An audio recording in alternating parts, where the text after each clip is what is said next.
de frumoasă ești, femeie, ți-aș da și luna de pe cer dacă aș putea. Când nici a stelelor scânteie nu luminează atât ca privirea ta. Tu ești și mamă, ești și fiică, ești înger trimis pe pământ de Dumnezeu. Cât de frumoasă ești, femeie, și tot frumoasă ai să fii mereu. Femeie, tu, dacă n-ai fi, tot pământul s-ar ofili.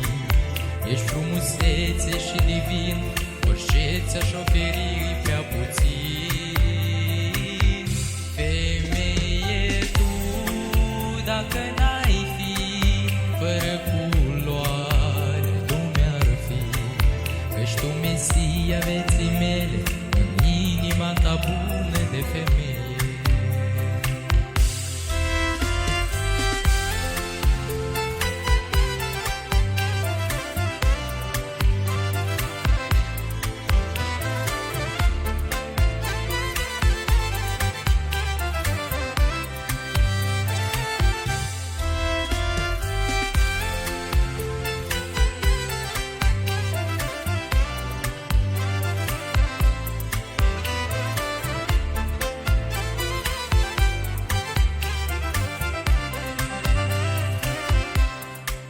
Să știi mereu să-i dai o floare și orice-ar fi arată-i dragostea mereu.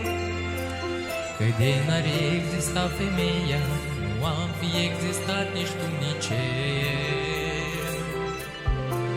Femeie, tu mergi înainte, cu sufletul curat și mintea sus. Iar eu să-i spun, nu am cuvinte, sufletul lui meu este nespus. Femeie, tu, dacă n-ai fi, tot pământul s-ar ofili.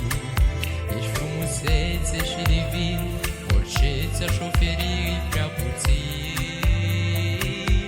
Femeie, tu, dacă n-ai fi, fără culoare lumea-ar fi.